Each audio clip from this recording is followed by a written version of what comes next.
What's up, everybody? It's Chad. We're back again with another episode today. I'm here with my friend Shane from Couchlock. Thank you so much for joining me today, brother. How's it going?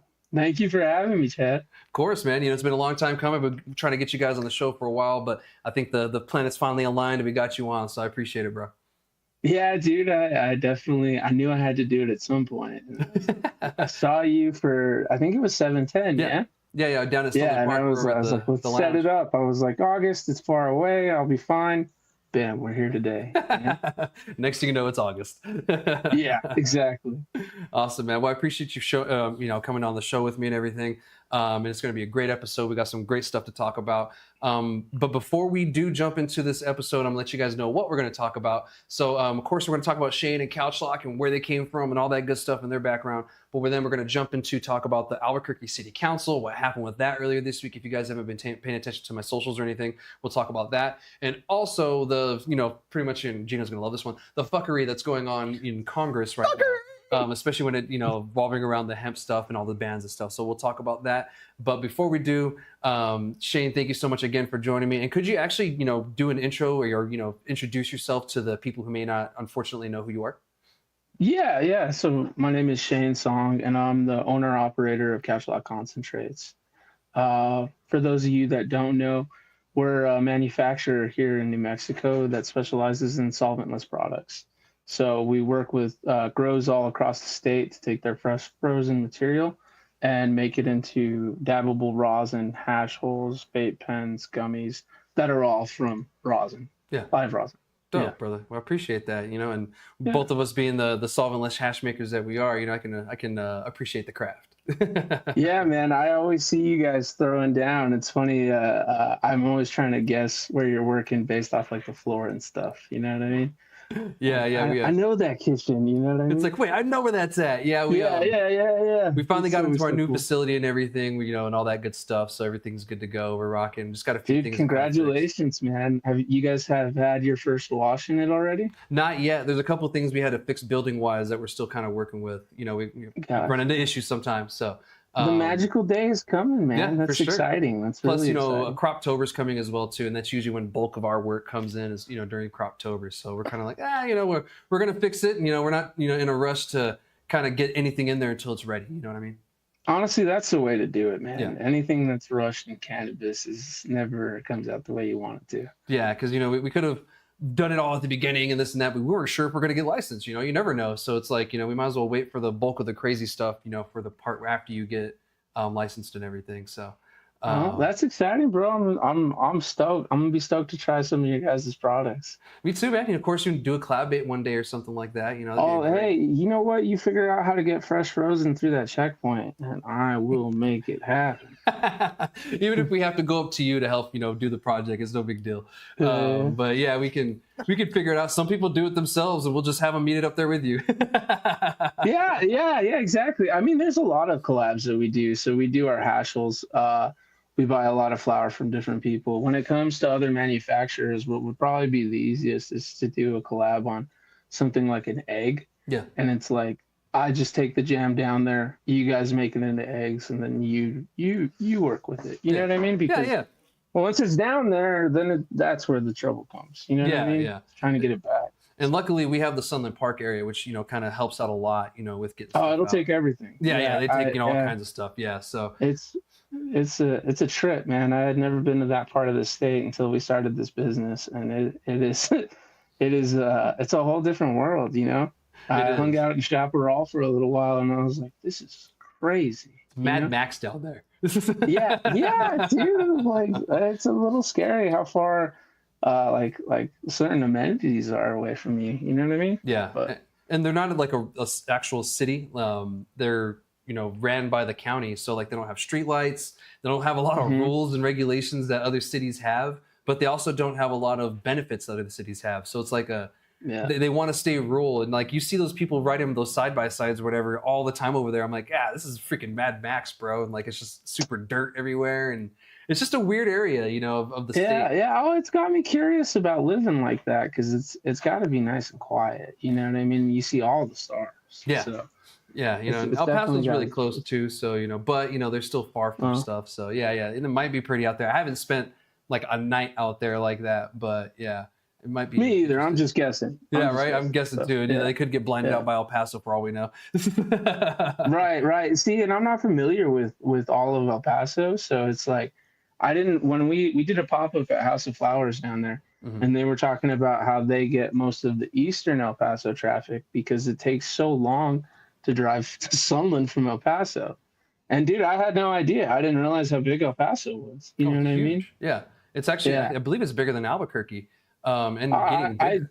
I guarantee it is. Yeah. I think that like the metro area between El Paso, Juarez, and Sunland Park, Anthony, all that is a little bit bigger. So so if you want to, within 60-mile radius of Cruces is 3 million people. Yeah. It's huge. Yeah, because Juarez has like 2 million people alone. Oh, and yeah, like And that's just in 2 apartments. Yeah, right. Albuquerque, I think the Albuquerque metro has about 1 million of people total. Like the metro area, and the El Paso metro area is like over like 3 million. So yeah, it's huge. But El Paso alone, I believe, is at around 700,000 or 800,000 itself, just the city. Then of course you had the surrounding stuff. So yeah, it's a big area, and I like to tell people like, oh, why didn't you move to Albuquerque? I'm like, I don't like it, but everything you guys can do, I can do in El Paso, and sometimes more. Because they have the El Paso Chihuahuas, they play the Isotopes. They have the El Paso Locomotive, they play the New Mexico United. yeah, exactly. Yeah, I definitely enjoy myself every time we go down to Sunland Park. The people are always so nice and accepting. And then I get to kind of venture into El Paso just a tiny bit. You know what I mean? Not too much. Yeah. The food, the food in El Paso, I will say, amazing. And it's not just like the Mexican food. The Korean food there is fire. They have like a little Korean area of El Paso. And so have you been to Gen yet, Gino? No. It's a Korean barbecue place over there. You got to try it. Oh, is that where in... It's like East El Paso. Okay, no. Yeah. But yeah, you got to try it out if you ever get the chance, man. It's like Korean barbecue, cook your own stuff in a little... Yeah, you make your own. Yeah, it's dope. It's great. And haven't had it. That was what I noticed, dude. The diversity in El Paso of food was like super impressive. And it's just because it's new to me too. I've eaten everywhere in Albuquerque, so... I go down there, and that's like, it's one of my favorite things to do is just check out the new spots. Of course, they got good barbecue too. Just because I had to look it up. Yeah. The metropolitan area of Albuquerque, as opposed to El Paso, is just slightly bigger, but that's probably Albuquerque, Rio Rancho, all those other stuff like that. It's got like about 955,000, so just under a mil. And then El Paso's got like 877. So they're really it's close. about the same. It's about the same. Yeah, I wonder how much of the southern communities they count in that. Because El Paso, the borderplex is a weird area as is, because you have areas of El Paso that's New Mexico, and then you have, so like it's not counted towards that because it's a different state. Yeah, that's true. Yeah, so like I feel like those numbers might be a little skewed because of that. They have El Paso, Sunland, Anthony, they're all split. Yeah, split. Anthony, Santa Teresa. Santa Teresa's, also split between. I call it the paper rip of the state, because that's what it looks like. Someone just ripped a piece of paper after they got done cutting the corner there, and just. Well, was that one dispensary whose parking lot was in New Mexico, but the road going out was in El Paso? Yeah. Was in Texas. I remember when you talked about that. Yeah, dude, that was funny. And like the fact that the city approved that, but then they denied the independent nation thing. I was like, God, dude, Sunland Park is so corrupt. That is wild. Yeah. They were like complaining about that. I'm like, dude, you have a dispensary that's predominantly in New Mexico, but everything else is in Texas. Yeah, if you wanted to leave the dispensary and drive somewhere, you have to go through Texas. Right, like there's no way to go around, like unless you want to go dirt road, like driving in the freaking desert around it. But I don't even think you could do that. But anyway, I guess we got off a little topic, but these are some really good topics too as well. Like, I really wanted to kind of dig into your background too, like where it started. So like, when did your journey with cannabis start for you? I started consuming cannabis about 20 years ago. Okay. And I was just a kid, and I just wanted to try it because I saw people doing it, and What were I you didn't, like, I 5? didn't care for it at first when I was young, you know what I mean? And then when I got a little older, I really started smoking a lot. And, I was introduced to BHO in like 2016. I had some friends that were just playing around with glass tubes and stuff. And the first time I actually took a dab, I hated it. I passed out on someone's couch and woke up at like 3 a.m. and I was like, yo, this takes all the fun out of it. I miss sitting around in a circle and grinding up the bud and rolling and smoking with everyone. And and my friends give me shit about it to this day. They're like, you were so anti-dabbing. And then it flipped so quick. I was like, I just enjoyed how concentrated the high was. I could go to work and not smell like I had just smoked a blunt. And so shortly after I took that first dab, I started learning how to make BHO. Mm-hmm. So I was a hobbyist, this is what I like to call it, and did my own BHO stuff. And then a friend of mine it was in 2019, Assurance Labs. So the people that do Fly, Fiore, and Arrow were looking for someone to run their distillate, their ethanol extraction. And so a friend put me in contact with them and they hired me. And that was my introduction to the legal market. So I did that for 4 years. And the building we're actually in is shared with us in Assurance. So what happened was it's a 3-compartment building, and the middle compartment was their gummy facility. Well, they ended up going to their own building, and that little middle compartment was empty. And so I was working for them, and I told them, I said, I love working with you guys. You're great people, but I hate making distillate. I'm done making distillate. It's the bare bones of the cannabis industry. I want to make rosin. So I said, if you guys let me use your space, I'll get my own licensing, I'll buy my own equipment, and then and I'll run it from there. And so March of 23, I stopped working for them and started running Couchlock all by myself with a couple friends helping, here and there. And then it was a lot more work than I expected. So I brought on Charlie. So a lot of you guys are familiar with Charlie.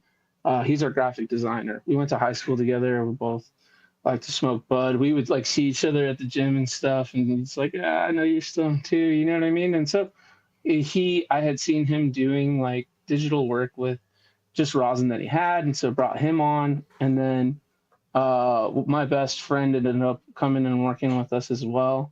He's my lab manager, and he's kind of the grower amongst all of us. I've grown a little bit, but he's like the guy that he really helped us identify some of the traits that we were looking for to make rosin, to still have quality rosin that can actually yield well enough to sustain a business. You know what I mean? So, and then our first product hit August of 23. And then we've just been chugging along since then, man, still in the same spot. We started with rosin, then I think it was hashels, and then vapes, and then gummies, and now all kinds of different edibles, chocolate bars, gummies, lemonades. We've done, they're called macaroons. We did macaroons. Oh, yeah. We've done ice cream. You know what I mean? We've done all kinds. We've worked with tons of different people, and it's been a huge blessing to, it's almost like a dream come true for me, because I love the diversity of the plant. That's one of the craziest things about it for me, is that it's always, no matter how much I see and smell and experience, I still manage to find things that are different every once in a while, and it's exciting. And so to be able to cruise the state all the way from Farmington down to Jol, you know what I mean, selling the products that I love to make. And then on top of that, working with people, our biggest farm that we work with is 4 Elements. Shout out to them. They're in TRC. Mm-hmm. They're the indoor guys. And then we have Upriver Herb and HDH, and those are all from the north. You know what I mean? So it's we get to really show what New Mexico has to offer from all the different parts of the state. And that's where I say it's been a real blessing, dude. I really enjoyed it. I'm very thankful that the community has stood behind us the way it has.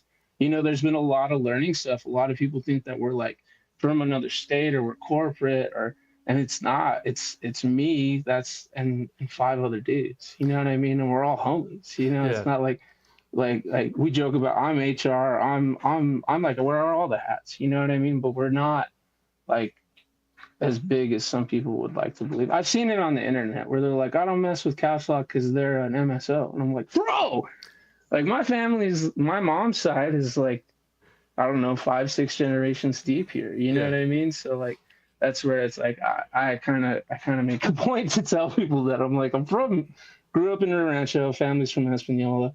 And you know what I mean? So like, we're very New Mexican. Yeah. You know what I mean? Everyone that works here was born here except for Marty. Yeah. Marty's from, I think it's Bakersfield, California. And there's a lot of people in the industry. He was like 2. You know what I mean? Yeah. And there's a lot of people in the industry that are from here too, you know, like, but they, you know, they kind of got accepted by the New Mexicans because, you know, we don't like outsiders, but, you know, some people we do like, and, you know, they get accepted. Oh, dude, that's why I tell everybody, because, you know, I'm like, I know how it is. And I try not to feel that way about people that are from the outside, but you do have a lot of other people from other states that think they know better. And it's like, hey man, like this plant's been grown everywhere for a long time, and there's a lot of people with a lot of different experiences.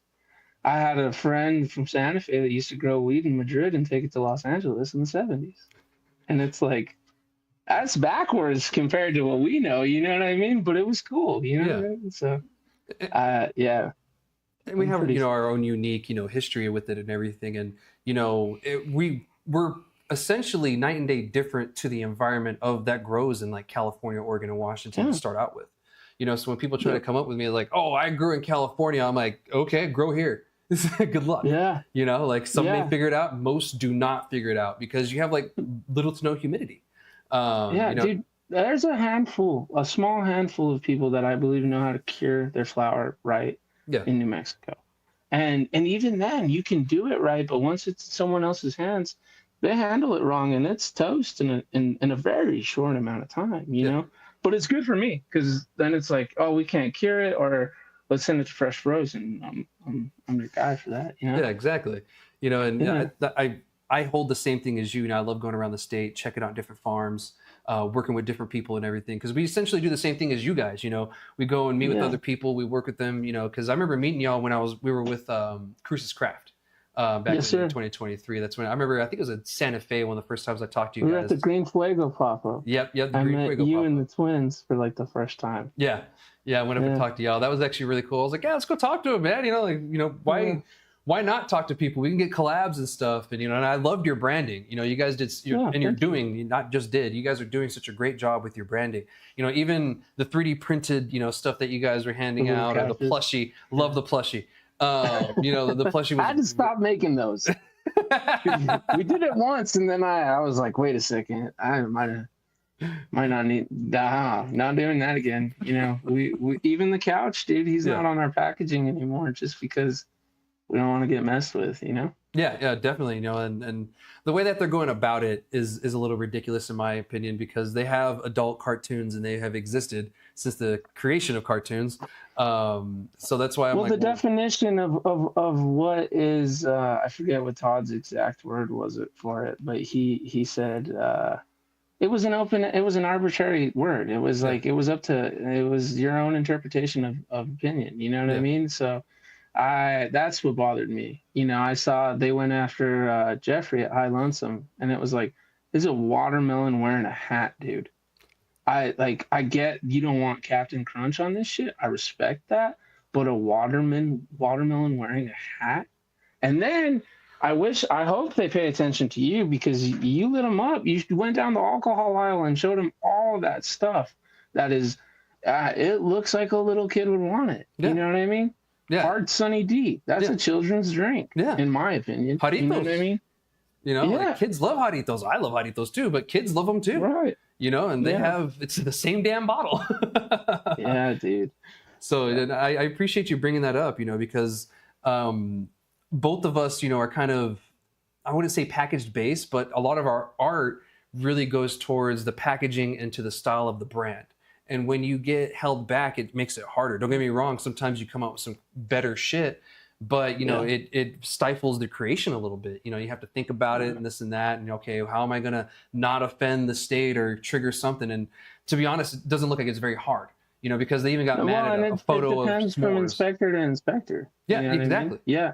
And They've all got different specialties that they focus on yeah, and opinions, Yeah. and possible prior feelings about cannabis before they even started with the CCD. yeah. So, And that's unfortunate, I mean, and I hear that a lot, especially when they make stuff up, people will actually literally call me or text me like, hey man, they told us this and this and this, and I'm like, well, let me look at the rules and the laws and I'll look it up. I'm like, no, it says this and this. I don't know why they told you that.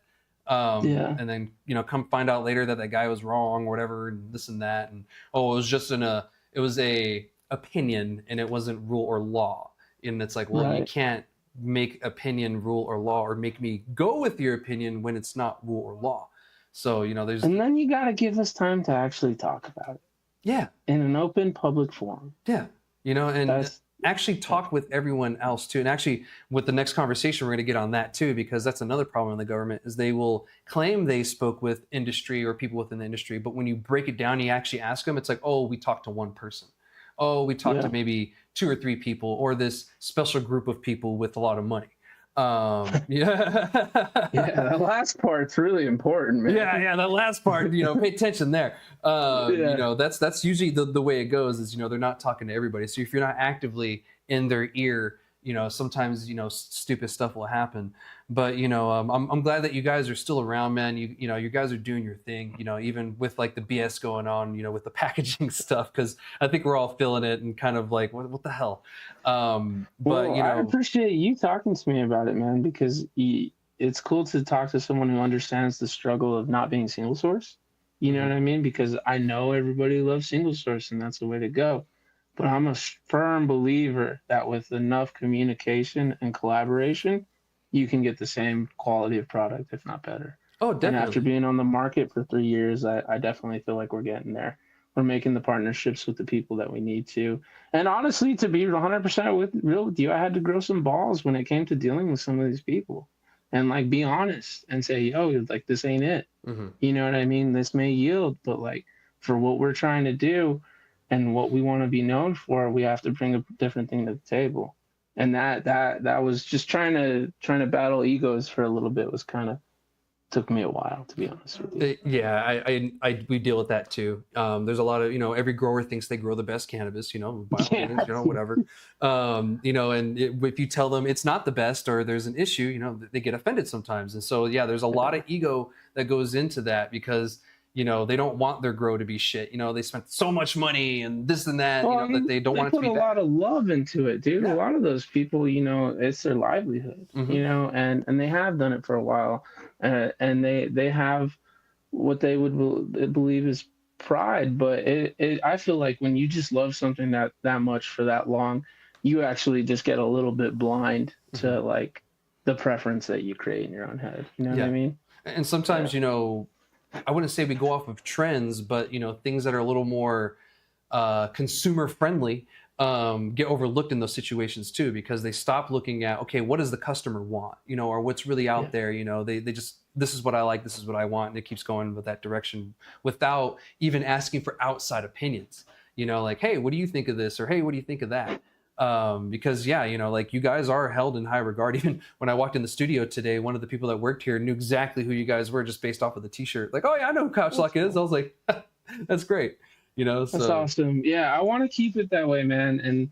And I want people to know that, like, hey, like we've got a lot of new systems in place coming online with our website. We're doing a lot of different grading sheets of every single rosin that we produce, and that information is going to be available on our website before the products are available, so people can get on there and see, hey, they rated this, they said it tastes like this, it has these effects, and out of a score out of 10 they gave it this. And it's like, that's kind of up my alley, because the market has matured to the point where like you got to be real with your customer about what you're providing. There's no more bullshitting. Yeah. In my opinion. No more of this, I have premium. Yeah. And on that note too, like we're going to change our tiering system a little bit with the names, because I called our best stuff reserve and I didn't think about it, but you can make some really bomb stuff and it have a ton of it.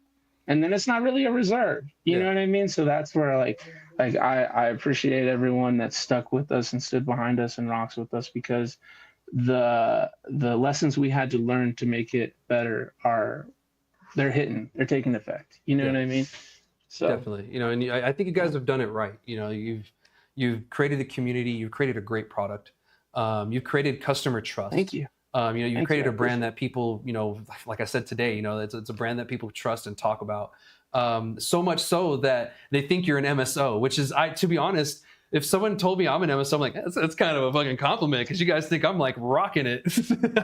Yeah, I mean, I like it. I like it. I've just seen a lot of MSO behavior, and that's not what we're about at Couchlock. You know what I mean? Like if someone wants to smoke with us, we'll smoke with you. Yeah. You know what I mean? Nobody's gonna turn that down. You know what definitely. I mean? We're not new to it. We're true to it. I hate it sounds so corny, but that's it's just the truth. Yeah, you know what 100%. I mean? You know, and you know, we've been technically competitors for years, but at the same time, we've had a great relationship. I see you guys as, you know, as friends and stuff like that. You know, not just someone else in the industry. We're all in this together. And don't get me wrong, there's not everybody has the personalities that match to work together, so I get that. Yeah. But you know, sometimes you do, and you know, if you vibe, you vibe. You know. Yeah. Well, and there's when it comes to collabing, like I've talked to a lot of other manufacturers, and it's a very doable thing, dude. I think some people would be hyped to see us work with some of these other people that are our competitors. You know what I mean? I see it as a great opportunity to create some excitement in the market, you know? But I get it. There's a lot of ego, and to be honest with you, it all starts with like how you first meet people, and I'm not the best at that, dude. I'm kind of a quiet person if I don't know you. And I know some people are like, oh, he thinks he's hot shit. It's like, no, just a weird person that I don't want to talk to anyone right now. You know? Especially at those big ass pop-ups. No, 100%, man. You know, and me, I'm used to talking to people, so you know, I can be kind of loud. I've actually been told by one of the guests when I met them in person, he's like, man, you're louder in person than you are on the podcast. That's funny. That's great. So you know, I get it. You know, we met you. I thought it was all good vibes. You know, nothing but man. chill, good vibes. You guys were all chill. You know, and so willing to just talk and kind of share stuff and you know, kind of compare things and this and that. What do you guys got on? Oh, we got this going on. And you know, it was more friendly than it was, you know, competitive. And don't get me wrong, like we both have our businesses, but we also have things that make us different too, that people like on both sides. So I mean, I think it complements each other more than anything. I definitely agree with you, man. You know, and I think one of the driving factors for that is that rosin is kind of a new product. You know, yeah, there are some people that'll be like, oh, I've been making rosin since 2015. I don't want to hear it. It's like, well, for the legal market here in New Mexico, it's pretty new. And a lot of us are learning together. And a lot of us do ask each other questions. And there have been times that I ask people questions and people ask me questions. And you just got to be real and be like, hey, man, I'm not really comfortable sharing that. You know, just be honest about some of the things, but still continue to talk to people and try and collaborate in ways that can be mutually beneficial. That's one thing that's huge with what we do. And you know this because you don't grow. So you have to sit down with these growers and you have to show them like, listen, this is mutually beneficial. And I gotta give you the numbers of how. I need you to know that I'm not doing this just to have one good run with you. With the way my business is set up, I need you to come back all the time. You know, so that collaboration, I think, gets overlooked a lot by the consumer. You know, everyone wants to talk about single source, but there is some beautiful magic that happens between collaborators. 100%. You know, like with us, you know, one of the best farms we work with, and he puts out quality, is High Lonesome. You know, Jeffrey over in Silver State. You know, he puts out some great. I love his gorditas. You know, like I love whenever I run into those, I love them. And you know, he makes some really, he grows some really good cannabis. You know, when we washed it, I was like, man, this is great. One of my favorites, Popstar.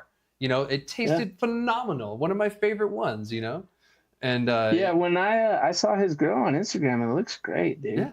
It looks very clean and it looks big. You know what I mean? It looks like he knows what he's doing with those greenhouses for sure. Well, you know, to be honest, like it looks big, but it's not huge at all. Like he just knows what he's doing to where he can utilize the space that he has as much as possible. And so I give him props for that, because when I went there, I was like, damn, these are some big ass plants. Yeah. I couldn't tell from the videos on Instagram, but I was like, this man has a large farm. Some of the plants were over 6 feet tall for sure. Dude, you know, there's a few times where I was grabbing a leaf and I'm like 5'11", so I was like, all right, yeah, these are some big ass plants. So that's really cool. Yeah, they're nice, and we're looking forward to go back in the fall. Of course, we got some other people, especially the micros here in Cruces. Like the micro producers. We have some really great ones. That we want to work with, and we're just kind of waiting on them. So tear it up down there, man. I think about it a lot, and I'm like, bro, nothing would break my heart more than like them letting my generator die at the checkpoint, and then all that weed just melting in a freezer. So it's like, dude, you've got so many interesting grows down there. I hope you guys just absolutely go for it. I appreciate it, man. And we are, we're figuring it out. And there's more people coming online all the time than people that we meet. That's why I love going to events, and especially like in different cities, because it's almost like every area of the state has like a different kind of micro that you don't really find outside of like that area, and it's so cool to see. And then the people, you have like the connoisseurs of the area. Sometimes they'll bring it to you, and you're like, dude, I've never even heard of these people. This is fire! Yeah. Like, holy shit! I try and pride myself on doing that, dude. Yeah. That ties back into all the Instagram shit. It's like I'm fucking scouring the internet trying to find these people, and then I'll cold call them. I'll just straight up message them and say, hey, your stuff looks fire. Is there any chance that we can visit the farm? Are you interested in making fresh frozen? And I've had quite a few people tell me to fuck off. Shit. Yeah, you're good, man. We're not on the radio.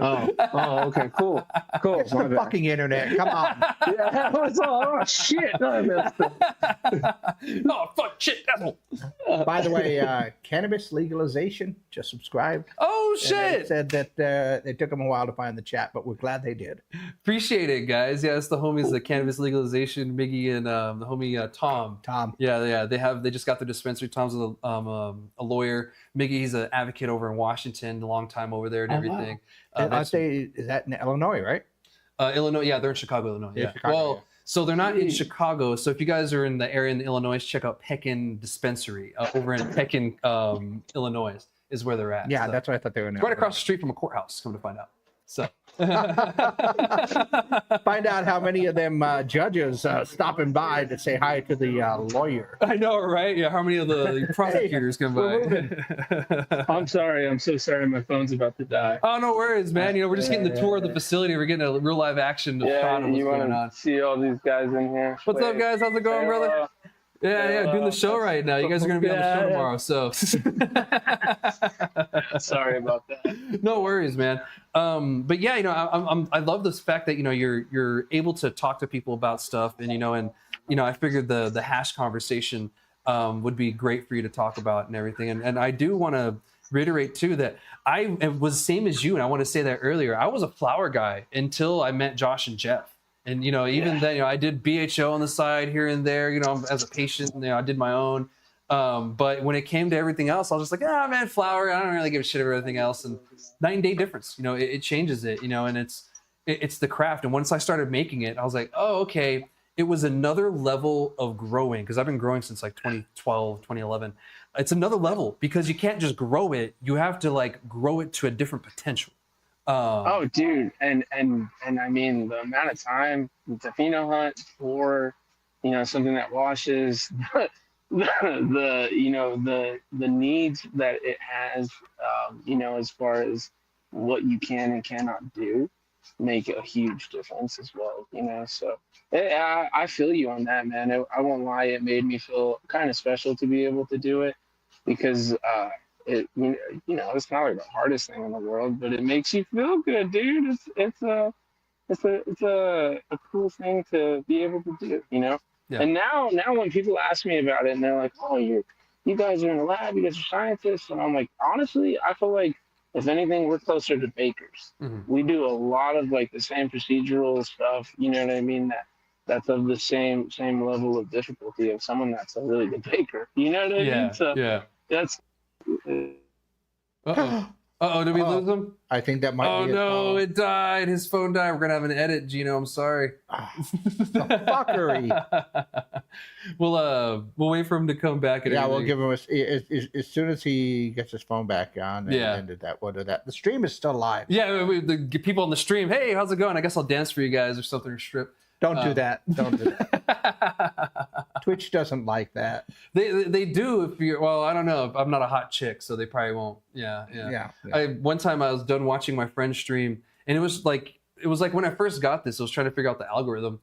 I saw him like a thumbnail. Yeah. There you are, brother. How's it Oh, going? There we go. Now you're back. Can you hear me? Cannabis Yeah, I can hear you. legalization says Oh man, I good lost them. shit. Talk about Texas new laws, but don't worry, we'll get to that. Oh, definitely. Yeah, we'll talk about it. Was that Miggy? Yeah, I Okay. think Miggy or one of them. Miggy or Tom? It's probably Miggy. Shout My out. bad, dude. I got a phone call and it kicked me out. Oh, no worries, man. It happens. You know, like I said, we can do edits and everything, so we'll just edit that part out tomorrow. But the No, we live. don't.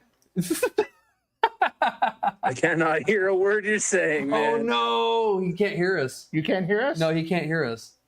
But yeah, dude, I really cool. It's really cool that you guys have done what you've done, and the fact that we can talk about the hash stuff, because like a lot of people don't want to talk about how they make hash or this and that or how it's done, or they're not too knowledgeable about it. I found out too, because some people still don't know the difference between rosin and resin. Yeah.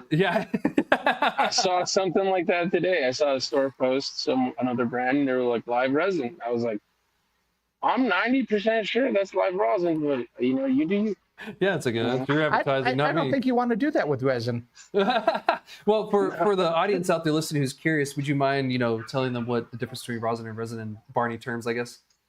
Yeah, rosin is made with solventless. So, I mean, if you want to get real technical, water is a solvent, but it's made with ice and water. And then resin is generally made with a solvent such as butane, pentane, or propane even. And, I mean, you have like distillate's like a weird one, I guess, if you wanted to be 100% real, because you use ethanol, a solvent, to extract it, but you do so many passes of distillation that it doesn't have any solvents in it. It doesn't have hardly anything in it besides THC. You know what I mean? So that's the bigger difference, though, is the methodology of extraction. Yeah. Thank you. They had a question. What's up? Do they hold on to their hash? We have a company here that puts a slab to the side for aging. Interesting. So we do cure. Like curing is a real thing that we do, but that's like post-processing, post-press. And so it goes into jars, and you'll let it cure for, depending on the strain, dude. You're what you're looking for is a certain marbling texture. You know what I mean? And then you can start whipping it. We've done it all different ways. You know what I mean? We've done it where we would whip it right away. And there are some rosins that you can't do that with, dude. It's Jolly Rancher hard. Like, you need to let it cure. And then there's a lot of people that cure different. Some people will do a tabletop cure at room temperature. Some people want to cure in a fridge. Some horrific people cure in the heat. You know what I mean? It's all depends on what they're trying to do. You know what I mean? How fast they're trying to do it, what they're trying to make. And in my opinion, dude, I'll be honest with you, there's some stuff that needs a tabletop cure. You know what I mean? There is some stuff that needs to sit at room temperature for a day or so.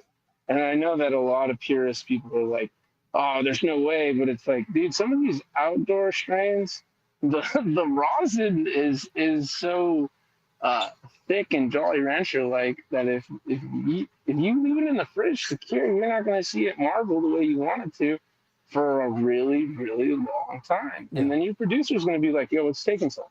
Yeah. So that's the other thing is, that is one of the benefits of single sources. They get to play with all of that. Yeah. But they don't produce as many products. You know what I mean? So really understand. And then this was something I had to learn is what is the goal of your hash making operation? You know what I mean? Do you want to serve the whole state? Do you want to have a plethora of stuff? Do you want to just do one strain at a time and do your very best at it? You know what I mean? Like, so that's where it's going to come down to, like, if you can get out to the bars, talk to your hash makers, kind of figure out what they're about, who they're working with and what they're about, because that's the other side of the equation. The growers got to be on the same page. You know? Definitely. And you only want it cured in the fridge? Well, hey, bro, expect another month. Yo, Mello, don't use the drill. Sorry, man. Sorry, dude. He's whipping with the drill, and you'll just get. Welcome to the podcast. Yeah, welcome to the. Today it's just real life podcast shit. Yeah, sorry. So, like, just so you know, like, this is like, so my desk is in the corner of the lab, dude. We're not like, you know what I mean? It's not a big old crazy operation. It's 6 dudes and I sit in the corner here. You know what I mean? Next to the freeze dryer, yeah. Yeah, it's right there. Yeah.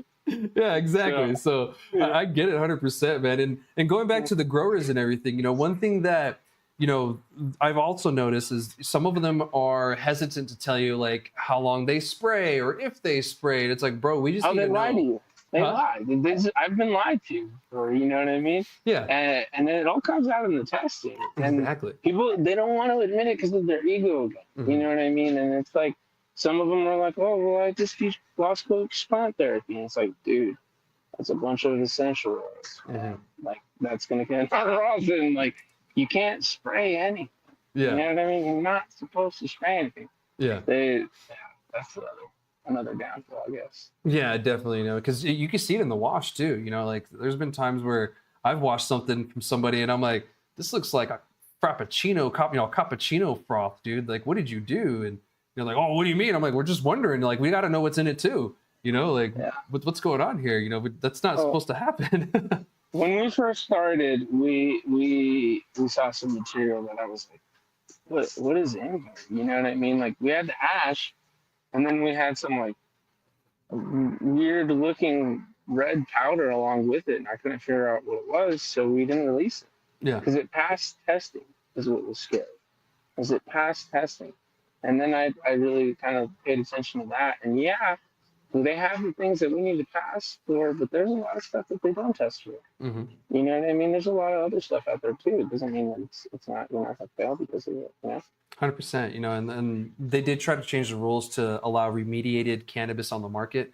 And a lot of us, said, no, please don't do that. That just sounds like it's just, that's going to cause a huge mess and just, it doesn't sound healthy. Someone's going to get sick. You're just giving people room to cook home. Yeah, and someone's not going to remediate it correctly, and someone's just it's not going to go well.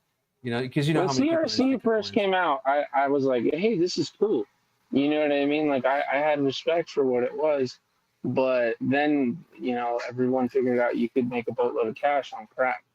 And CRC became what it is now. You know what I mean? But, like, if you had some good live resin and you could explain to me the media you used in your color remediation cartridge and the filtration steps that came after that, then I might feel confident in taking it. But I want to know. Yeah, definitely. Because, there's so many people that cut corners in the industry, that it's sad to say this, but it's more rare to see someone do it right versus not right. You see so many times someone just will not do it right or just refuse. Oh, it'll be fine this way or whatever. And you're just like, bro, what the hell? So that's why I don't usually mess with BHO either. Just recently, the other day, I found some BHO that was actually really tasty. And even my homies, Josh and Jeff, are like, yeah, that was actually pretty good. And I'm like, you guys are liking it too? Wow, shit. Well, dude, the fact is, and I guarantee you've seen Douglas on Instagram and stuff, mouthing off. But there are some strains and terpene bouquets that you can't get the solventless extraction. Yeah. Water destroys the trichome heads and you have a cascading effect where your water becomes, very high concentration of, not high, but it gets concentrated with those terpenes, and then it just keeps eating those trichome heads. And some of these plants don't produce a head that you can actually catch. You know what I mean? But when you put it in a column and pack it or fill it with butane, it just melts everything off of it. Not literally melts, but it breaks it down and pulls it right off. In solvent. Yeah. So I got respect for BHO. That's where I came from, and I have love for it. I smoked pounds of it probably. So it's just nowadays I would much rather smoke rosin. Me too. I'm with you on that. And with the static electricity stuff coming out too, technology, and those companies pushing that, we'll see where it goes in the future. You'll know though. I mean, you got to look at the variables of first of all, what's important with our products. People smoke rosin because of the flavor and because it doesn't have any solvents in it, right? Yep. I mean, there are some people that smoke it for potency, but if you're really trying to get high, it's unless you got some money to spend on it, it's probably not your best bet. Yeah. But in knowing that, what we're looking for is the terps, the taste. That's where it becomes important to Dude, I'm so sorry. I just totally forgot what the fuck I was saying. Yeah. I know there's so much going on right now. Terps. Yeah. No. What were we talking about? We're talking about the terps and stuff, BHO, and how not everybody will do it correctly to the point where it is a very good product, or like you and I would feel comfortable kind of smoking it kind of situation. Oh yeah. What I was saying is that like we're understanding like what parts of our product are important and its taste. You know what I mean? Mm-hmm. And so we have to play to that strength. We have to look at the variables that are tribute to that. When you're working with, obviously you need fire cannabis that has that taste already, but then you need the proper temperatures in your washroom and your freeze dryers and your press. Whenever you talk about static separation, that doesn't have anything to do with taste. It's just trying to get impurities out of your rosin so it's cleaner. Mm-hmm. Well, like there's other things that you can do too. You know what I mean? A lot of people use bags, switch to screens. Yeah. Bags get stretched out. They get dirty. Really hard to clean compared to a screen. You know what I mean? And then micron separation, agitation in the wash. You know what I mean? Like those variables, if that's why it's kind of a bummer that like that's what's coming out. That's like our new frontier of rosin is like, because like if you're already doing a good job at your micron separation, your collection, your agitation, you should, and the weed is clean and it doesn't have any bugs in it or sprayed on it, then like you don't have a lot of contaminants to sort out unless you're beating the shit out of your stuff, So it's like I'm like, oh cool, static, what we freaking do, you know what I mean? But I wish we had new technology that was like, this is going to ensure that you get these terps 100%.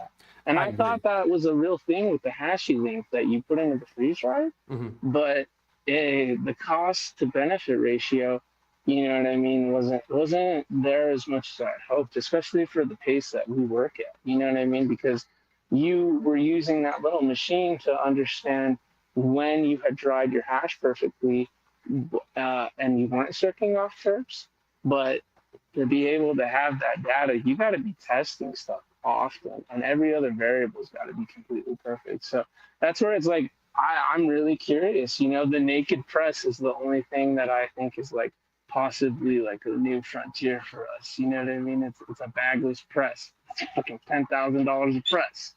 Yeah, the better pay itself off, right? Yeah. Well, again, like I understand people are worried about chemicals in a lot of the different bags and stuff, and I respect that. You know what I mean? But are you going to be ready to drop $200 on a gram?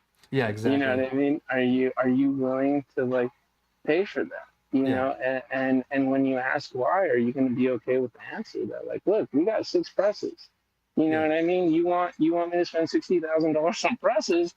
The price of rosin is going to go up, man. Yeah, I got to pay for that. yeah. So it's. I mean, like I understand what it is to be a customer, and I respect that. You know what I mean? But there's a lot that goes on in these businesses, and you know that too. You know what I mean? And it's our industry is one of the only industries where everything else is getting more expensive, and our products are still dropping in price. Yeah, and like I get told all the time, oh, you're probably only going to get this much for it, blah blah blah, and I'm like, maybe for you, like, what the hell? I have people tell me, you manufacturers are making all the money. I'm like, dude, I don't know. I wish, you know what I mean? That would be cool, but it's not. It's especially with the splits that we offer. You know what I mean? We had to make it sweet to get people to want to do it. Yeah, it's like I'm not getting a majority split most of the time, man. No. Yeah.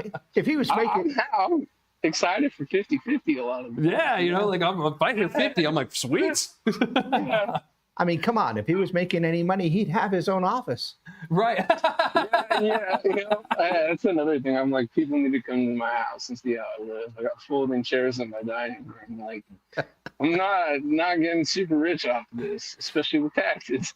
Well, you're creating such a great brand that you're fooling people, making you think that it is, but you're just building a brand up the proper way, is the way I see it. Yeah, dude, and exactly. And I want everyone that works here to be happy, which is a tall ask. Definitely. I mean? But we try and make it happen.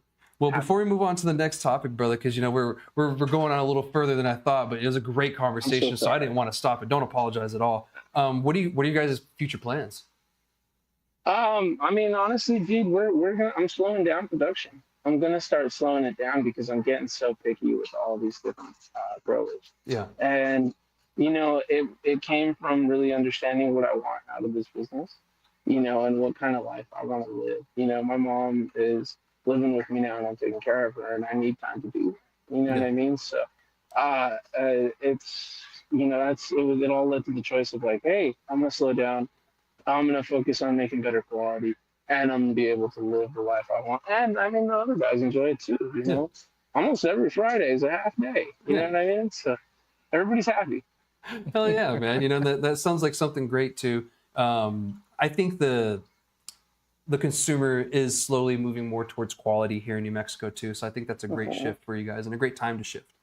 Yeah, and then transparency is the other thing. Like I told you about that grading and having it all updated on our website, and then the media we're doing. You're gonna get to see a lot of the behind the scenes of the grows we work with and what we do. And it's kind of spilling the tea a little bit, but I think it's time for people to be able to see it, and maybe they'll value things a little bit differently too. Maybe, and I'm with you on that. The more people see like how it's made, I think the more respect they have for when the product gets to them at the end too. They realize how much work actually went into it, because I realize how much work goes into craft products after making craft products. Have you guys ever had a ghost wash? No. Oh, dude. So it's like a wash that you do and you don't get any ash. Yeah. And it's because you did something. Yeah. And that'll make you feel some type of way. Actually, too. yes, we have actually. Now that I think about it, yeah, we have. And that shit, it was 100 pounds. Yeah. Oh, dude. Damn. It was 100 pounds. Yeah, we got bamboozled for that for sure. So yeah, and then the grower's like, "Yo, you're a thief." Right? It's like I didn't even get anything. We both got robbed, dog. It wasn't me. I promise. Yeah, I was like, I didn't even get shit out of that, bro. You got everything. Yeah. No, I get you, brother.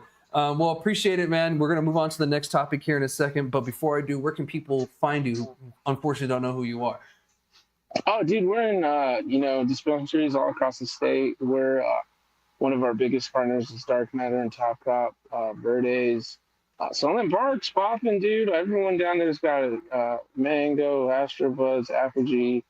Who am I forgetting? And then we got the homies in Santa Teresa, Garden of Dreams, High Life, Public Affair. We're a little bit of everywhere. And I will tell you, if you have a product that you want to find and you need help, message Instagram, because I do that. I will help you find it. Awesome. But we're all across the state. Awesome. Well, I appreciate it, man. And I kind of figured that because I see you guys everywhere. Thank you very much. And congratulations on the success, brother. I wish you nothing but luck going further and everything. So let's continue on to the next conversation that at hand and everything. And this kind of deals with your area of operation, the Albuquerque City Council. So earlier this week, a couple days ago, Albuquerque City Council had a city council hearing, as they do. As a city council, they have those. And they're on it during it. I'm trying to think of the way to word this because it went so damn long. So they started like 2, 3 p.m. or something like that, maybe 4.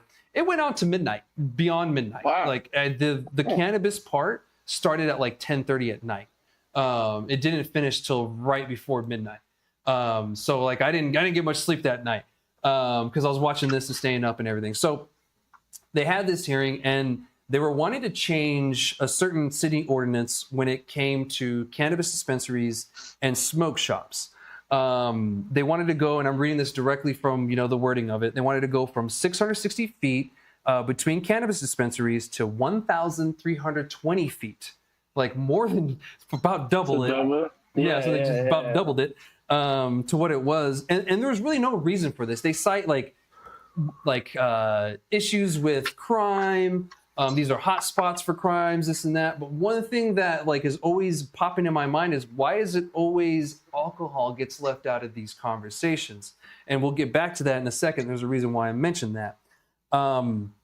So this was something that they tried to put on the agenda, I guess, a few weeks ago, but they recommended no, but it still got on there somehow. And now we're here, or a few days ago or something. So now we're here and it's on there and they're debating it and everything.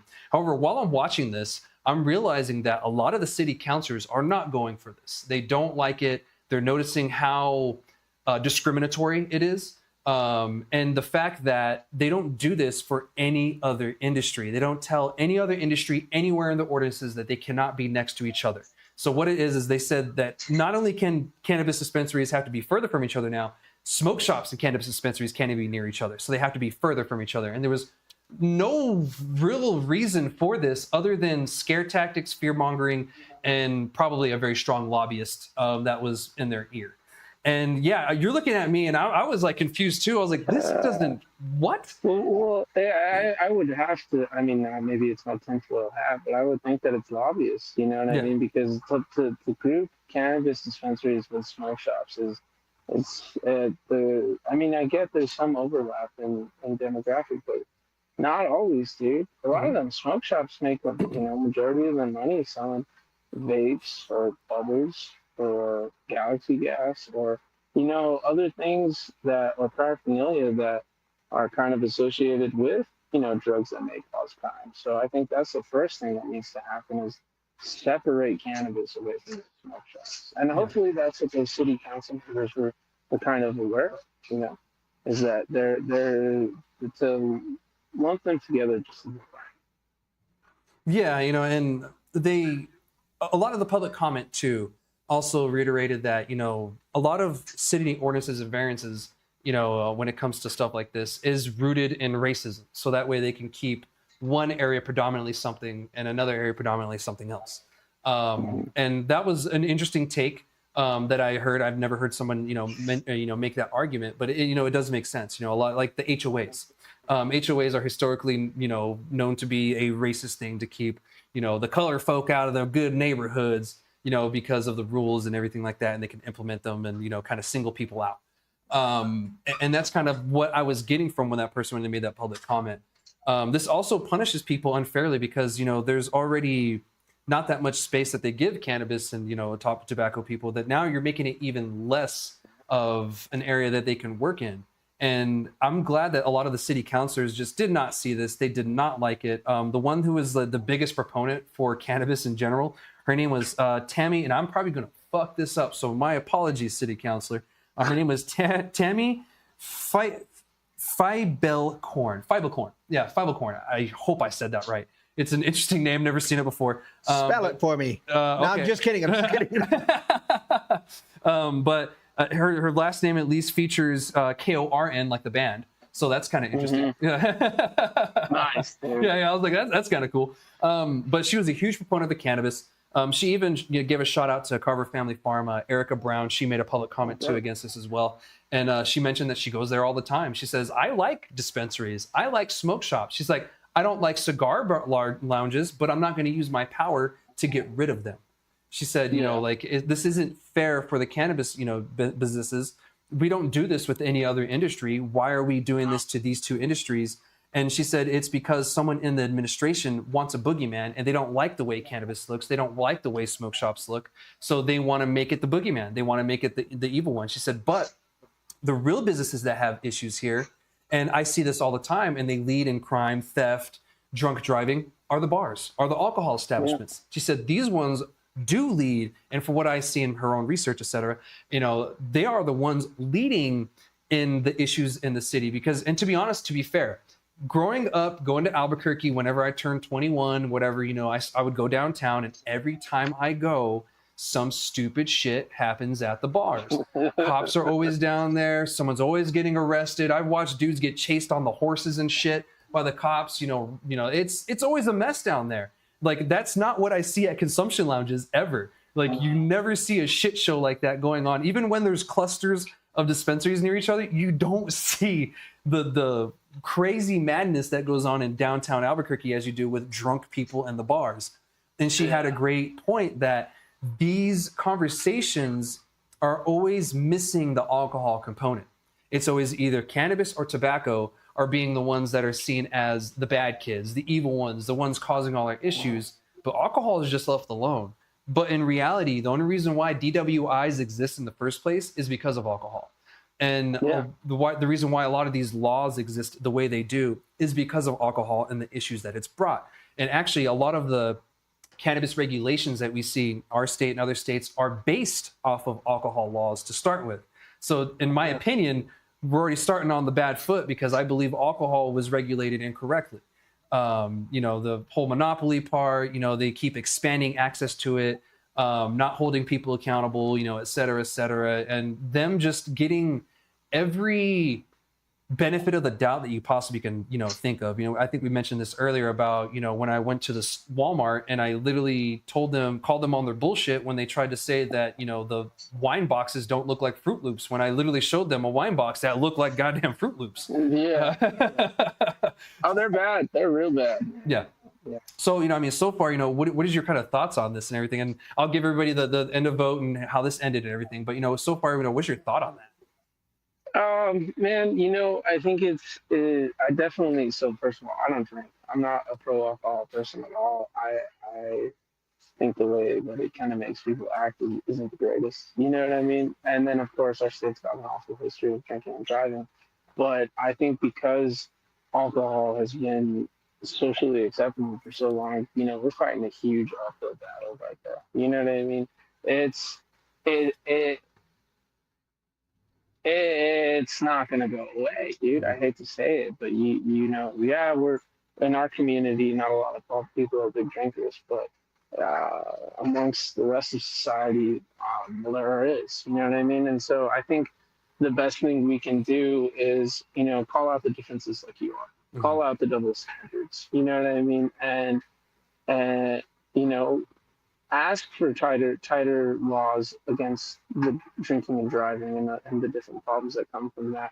But I hate to say it, dude. I just feel like the energy that we put into fighting and trying to take down alcohol is better used than trying to bring up cannabis, because it's just historically been around for so much longer, and with this, like the city council thing, and they're talking about crime. If we really want to talk about crime and what needs to be taken care of, it's other drugs. Mm-hmm. Fentanyl needs to be, why are you wasting any time talking about tobacco or weed whenever we still have a huge opioid fentanyl crisis here in the state? You know what I mean? And that's where it's like, I don't know how to feel about it some days. You know what I mean? Some days I get real mad and I want to fight against alcohol, and then other days I almost just like, I don't want to be compared to it. I don't want to think about it. You know what I mean? Yeah. But I don't know. The conversations are different when it happens with them. And I had to tell somebody that today, we can talk about cannabis and drinking. Cannabis and driving when that actually becomes a problem.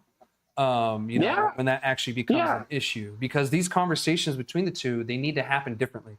The conversation of alcohol and cannabis, they don't need to happen in the same breath. They need to be two total different conversations. You need to keep it real, dude. You need to keep it real with people about, cannabis affects every single person differently. Yeah.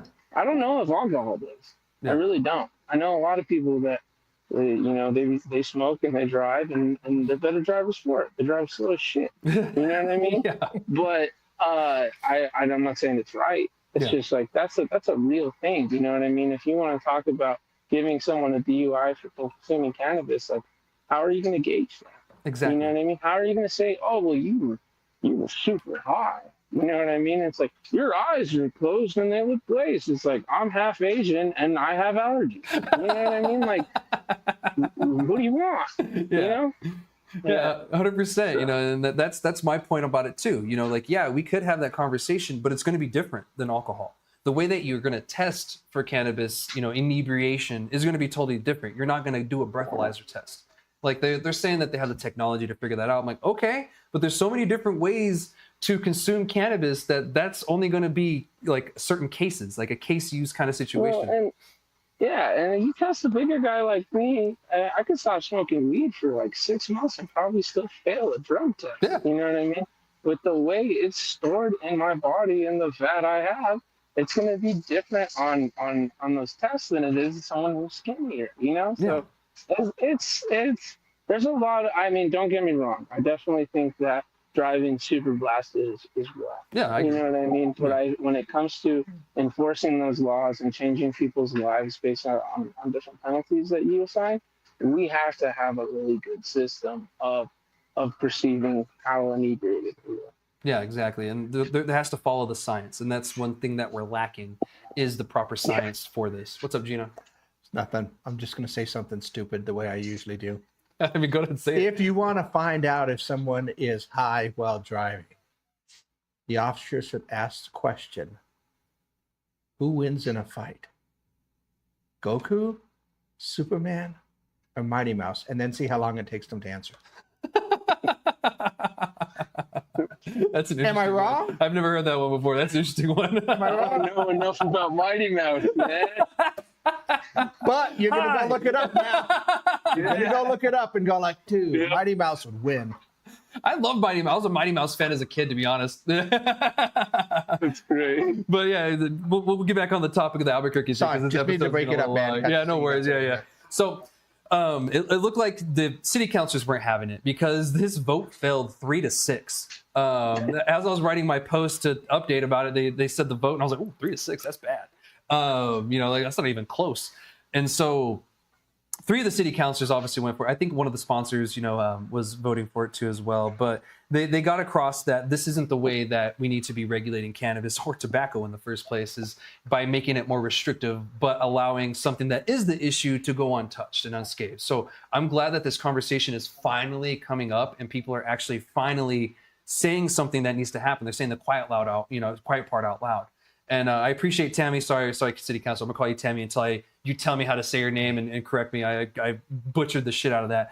Like people like her, are at least saying the quiet part out loud now. And I am so happy. And I'm like, great. I'm not the only one that's like kind of seeing this, or one of few people that see this and aren't afraid to say something about it. Because I brought this up to the superintendent of RLD, and he pretty much told me that alcohol is federally legal. What are we gonna do about it? I was like, states can create their own regulations, but okay, I see you're giving them a pass. Yeah, it's just been around for too long.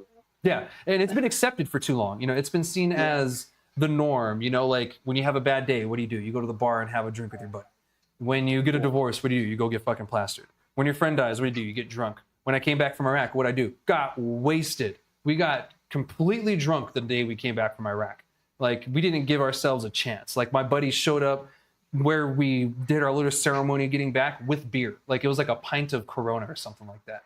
And so it's just been the accepted thing. It's going to take us a really long time to reverse all of those hundreds of, if not thousands of years of acceptance of alcohol and drinking. And even the false narratives and science that tried to say that alcohol did have medicinal benefits and everything, was good for the heart, whatever, good for the liver, whatever, whatever they tried to say. And come to find out they were debunked. So it's going to take a long time. So you are right. It sucks that it's been accepted for so long and it's been around for so long in this bubble. And for some reason, cannabis has been thrown in this, like little stigmatized little area for so long that it's going to take a long time. And it's unfortunate that we're still fighting these stigmas. I'm just glad that we have people in charge that have some common sense and a brain on them that can see through this bullshit. And I'm stoked to hear that, man. That's the first time I think I've ever heard you report something where like people kind of voted the way that you would hope they would.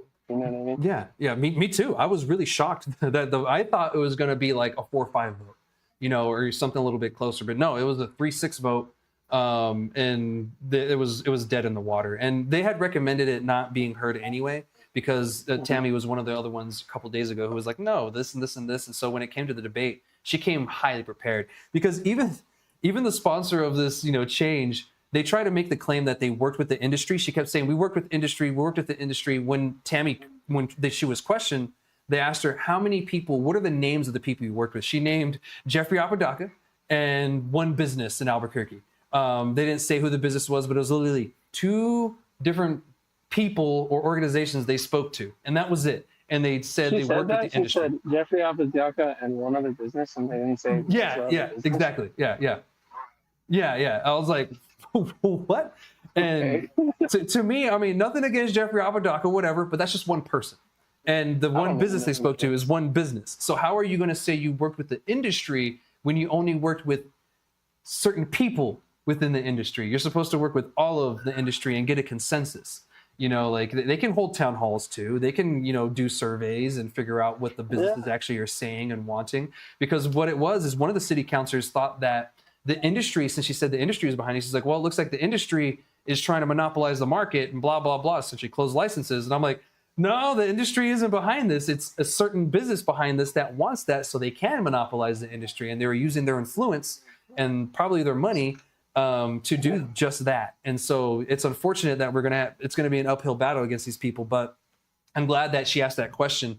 Who did you work with? And she scolded her. She says, that isn't the industry. That is one person. And then she started naming some other stuff. This is the industry. This is the industry. That is not the industry. And so I'm glad that they clarified that you guys need to be doing more due diligence of your job and start talking to more people than just, your friends or the people that you agree with, because that's not the way this works. So, I'm glad that it failed. We'll see if some stupid shit like this comes up in the coming weeks, coming days or whatever, because something like this almost flew under the radar. I saw it through a news article. I don't live in Albuquerque, so I don't get all of the, the on the ground stuff there. And I shared it. And then from there, we kind of were able to scramble and get some stuff going. But yeah, we're not out of the woods at all whatsoever. So I hope that people vote this November and they vote for the correct people and stop voting against their best interests, just for the fact that they just want their party to win or whatever it may be. So closing remarks, what do you have around that one, on that conversation? I'm thankful they voted the way they did. I hope to be a little more in tune with these things that are happening here, because we got really lucky that common sense was common this time. You know what I mean?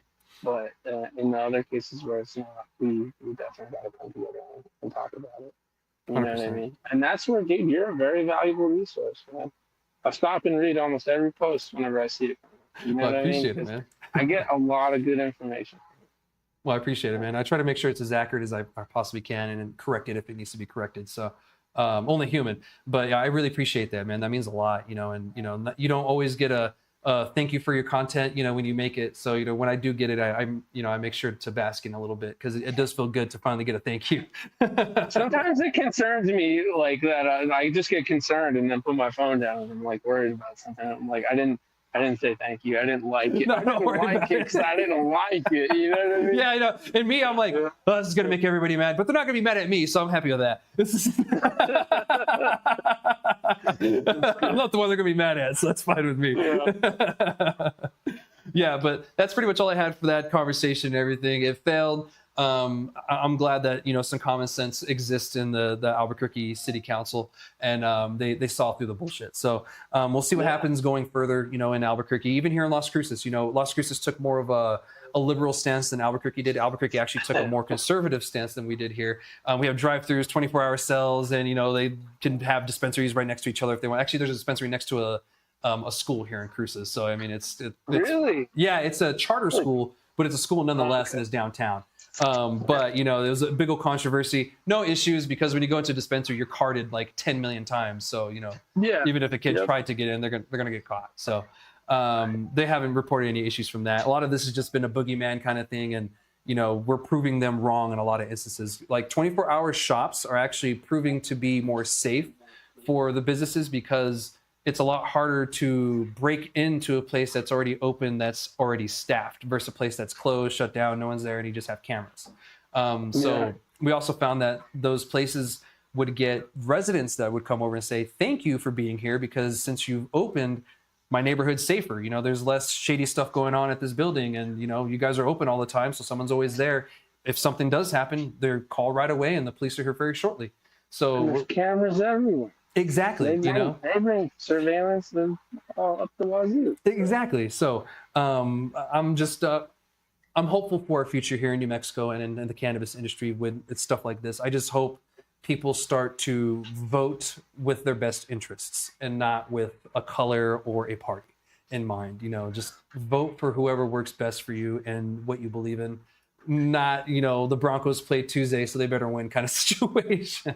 Yeah. It's not the same thing. So I think your education, you keep educating people about it. That's one of the best things we can do. Yeah. To make sure people, they go out and actually are educated with their vote. Yeah, 100%. I appreciate that. What's up, Gino? And that's what keeps you YouTube compliant. That keeps us from getting banned. Yeah. Education, my friend. We're educating people. We're educating on cannabis. We're not even smoking. That's I right. don't even have pot leaves. It's like It's a fern. It's a fern. It's a fern. Yeah. Yeah, I saw that and I thought of Between Two Ferns, the interview that the guy from The Hangover. Oh yeah, And yeah. And I was like, this can't be like that. If they keep letting me talk, it could be that very easily. All right, so we're gonna move on to the very last conversation. We're having a fun time today, everybody. We're gonna move on to the last conversation, and this one's probably gonna be a little short. I'm just gonna update you guys what's going on in Congress right now with this hemp stuff. This has nothing to do with legalization or anything. As you guys know, pretty much last year they changed federally. They changed a lot of our laws when it comes to the hemp, the CBD. They even pretty much banned fucking seeds, while leaving clones alone. So to me, it makes no sense whatsoever. And they're basing a lot of this off of the potential of what the plant can be in the parents, not what the plant or the seed is. So that's what blows my mind too. But we're not talking about that. We're just talking about the whole thing in general. So it looks like there's a bipartisan government funding bill that includes a provision to delay the federal ban that's supposed to happen, I believe, on November 12th, and it's going to extend it to December 11th. To me, this is punting it down the road, and the reasoning is that they're hoping that with that additional time from November to December, they can get some kind of legislation through that makes sense, that'll help. I'm not very hopeful of that happening. As you can see right now, our Congress is kind of in disarray. We don't even know where some of our Congress members are. We haven't heard from some of them. One might be an upside down turtle for all we know. So I'm not too sure where that's going to go from here, because November, as you guys know, is our election time as well. So they're trying to at least get it beyond the election time, but I'm not too sure if they're going to be able to change things in They've time. got a possible recess coming in about a week. Yes. They've got the election time coming up, and then they got their holiday break. So, December is when all the holidays happen. So it's just like, and then January, you're going to have a whole new administrations of different states taking over in Congress and then so that. So it's a huge mess. I'm not very hopeful for the, I don't see this really going anywhere. And essentially, there's so many bills, and I've talked about this before. There's so many bills that get introduced and so many don't go anywhere that it's almost better for me to not talk about it and waste everybody's time versus talking about it just because it got introduced. Now, this right here I'm talking about because it's bipartisan. Usually most of these bills that get introduced are not bipartisan. They're only by one party, and they may pick up a couple of bipartisan sponsors here and there. But this one seems to be fully bipartisan. And it looks like Rand Paul is even a part of this one too as well. He's usually a little more progressive when it comes to the cannabis stuff, but having, more key Republicans on the bill gives it a bigger chance, more chance, et cetera, since, some of the other key Republicans either have passed away or are missing right now. So we were going to figure out. Maybe both. I don't know, Chad. I spoke to him for about 20 minutes last week. Is he doing good? Is he doing No, good? dude, that's just the running joke. I know he was going with it with you. I'm sorry, I ruined it. Oh yeah, you did the joke and then the joke went over your head. That was great. Yeah. I saw Mitch play basketball last night, so yeah, definitely doing a lot better. Yeah, he dunked. Yeah. Like I think he had like 10 and 2 on 10 points. Yeah, he triple double. He did a triple double last night. It was amazing. It was a great feat. Yeah. So, but depending on what happens with our Congress and everything is going to depend on this. I'm not too hopeful on this. I don't see it going anywhere. It would help, I guess, the extra month. I did see something else about they want to do something about drinks, and that's something that I've mentioned before. That's going to help the cannabis industry kind of defeat the alcohol industry are the drinks, because it is more socially acceptable to drink your drug than it is to smoke your drug, because we did make smoking the devil. Smoking anything, the devil in the 70s, 80s, and 90s, it became the devil. And now we're trying to say, no, it's not. Just this one thing isn't the devil. It's kind of like, we're not arguing the right things.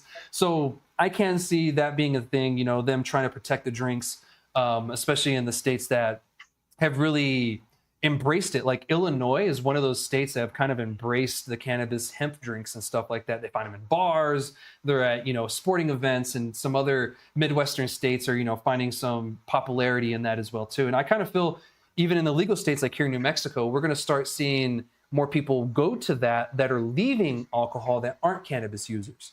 So they're going to discover cannabis through the drinks. first, and then go from there. So we'll see. But this bill, I don't know. I hope I'm wrong, and I hope I have to come on here and correct myself in a couple of weeks or a couple of months and say, hey guys, I'm a dumbass and I was wrong. This actually passed, and this is what's going to happen. But I don't see that happening because they keep referring to this, and I say they, the opponents of cannabis of whatsoever, they keep calling it the THC loophole. And there were, how many? There was a blast of 150 letters. A couple of attorney generals. I wanted to call them AGs. I want to make sure everybody understands the term I'm using. A bunch of attorney generals from different states, I think it was like almost 30 something states, have written to Congress and encouraging them to keep the ban and to not, save hemp essentially into, this and that because of an intoxicating hemp and the issues. So that's the other issue with this is even New Mexico, our AG was one of them that signed down on this, and we got freaking legal cannabis here. So, Yeah, but he's an asshole. Yeah, kind of. And like Arizona, California's AG, same thing.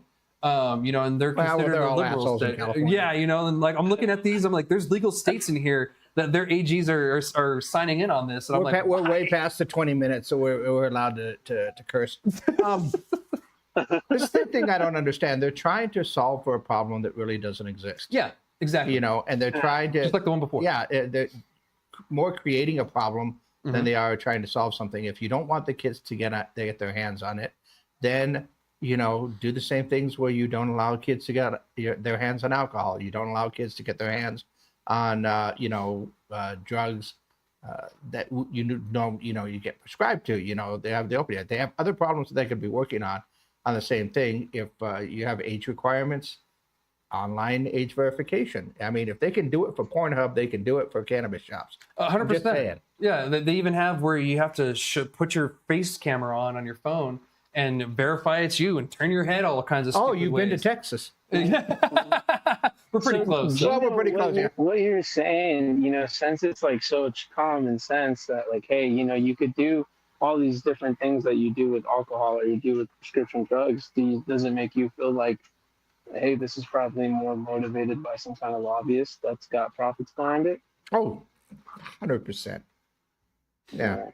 Yeah, and I guess what he's saying essentially is they could do these things, but they don't. And I would feel that way too. Is like some lobbyist is behind that, because I'm a huge proponent of we shouldn't regulate cannabis like alcohol at all. Like the way that they did it, I said it before in this episode, they did it wrong. It's still not working, and the fact that certain places are taking that as the model for it worries me. And going forward, we should separate the regulation types between cannabis and alcohol because they're so vastly different and affect you so differently. Like something like this, and sorry, I forgot where I was going for a second. But with the states, I was like going the opposite direction. With the states signing on like this, it worries me that, the lobbyists, the alcohol lobby, did get to a lot of them, because you have California in here. And I was like, damn, California's on this list? And like, I wasn't surprised to see us on here. And it's hemp. How have you ever been intoxicated on hemp? Yeah, exactly. And they kept calling it, like, you can't get intoxicated by cannabis to start with. Like, it's a non-intoxicant. They call it a psychoactive, this and that, whatever, okay, but it's not a toxin. And they keep calling it, in Texas, we keep seeing those videos of it's a weapon of mass destruction. It's not that either. Definitely not a weapon of mass destruction. Yeah, destruction of couches. Destruction of chip bags. That's about it. Yeah, exactly. Yeah, pizza box, if anything. But, it doesn't help that, these many states had signed on, but it's their attorney generals, of course. They don't have the same understanding of cannabis that we have and other people have. They have the cop idea of what cannabis is and everything. So it's unfortunate that we got tied up on it and our AG sent it in, but I wasn't surprised either. New Mexico fought legalization for a long time. There were a lot of conservative Democrats in New Mexico for a long time that just could not get on board with it. But once they left is when we were able to kind of finally push it. But still, there are still pockets of, people who do not like cannabis regardless of party here in New Mexico. And that's unfortunate. Oh, yeah. As progressive as we are, and people think we are sometimes in New Mexico, we can only be so progressive, when we have people like that in power. So I hope that something does change. I hope Congress figures it out before November 12th, at least, because there's going to be a lot of businesses nationwide. They're going to struggle. Here in New Mexico, we're not going to see as much of a change here since we already have an adult use program. The hemp program hasn't been too crazy as is. So we're not going to see too much of a change here. The seed thing, that's going to piss me off. I'm a grower. I grow at home. And if, the best places that I like to get seeds from no longer want to send to my state, that's going to fucking suck. We're just going to have to start buying DVDs again. And t-shirts. Yeah, bracelets. Yeah. I need to start making jewelry with beads, right? So, hi, Chad. We're just reminiscing of the old days and what's to come. Yeah. We're gonna have to get used to some of the old ways again. I'm not even gonna mention it because we're gonna have to use those tactics again, unfortunately, if something doesn't happen, because seeds aren't gonna go away. And we found out making things illegal doesn't make it go away. You just create a traditional or black market for it. And all the taxes that you can't regulate. You can't regulate and you can't tax. So, okay, cool. So Gino told me we're actually at 1 hour and 30 minutes for the episode. I'm gonna wrap this up. Yeah, I know. I didn't even realize we were talking that long either. Had a great time and everything, but I pretty much had all my points set and everything. I just wanted to reiterate that the seeds, they're going to be illegal here soon, but the clones for some reason aren't. But yeah, I hope something changes. And if anything changes on this front, guys, make sure you pay attention to my social media stuff. This show only happens once a week, and if something happens, I put it on my social media right away. As Shane told you, he learns a lot of stuff from my page and stuff like that and what I post. So I appreciate you paying attention, man, and educating yourself and, staying in the know. And for the rest of you, make sure you like, subscribe, follow, whatever you got to do to stay in the know. And Shane, do you have anything else before we leave for the day? No, just exactly what you said. Pay attention to what Chad has to say and learn something. Speak up. Thank you for having me, by the way. Thank you for being on, brother. It's been an honor having you on, man. And, I learned so much about yourself and the business and everything. And I'm glad I was able to learn it with everyone else too at the same time. So I look forward to having you on again as well, so we can get an update, see how things go with the slowdown, or if you did slow down. But next season, I'd love to have you on again, and, we'll get an update, and, maybe we'll have more of the guys on, and maybe get you in person, or maybe I'll go up there. We'll see. Maybe you'll have your own office by then. Cool. Yeah, maybe have your own office. I highly doubt it, but well, thanks again, guys. Really appreciate it. Well, I appreciate it, man, and we're gonna end the episode. Stay by for a little bit. We'll talk afterwards and everything. So I appreciate everyone tuning in this week. Those on Twitch, thank you for the questions, and thank you for the follows. I will see you guys next week for another episode of Ask Grassy Logic. All right, shoots.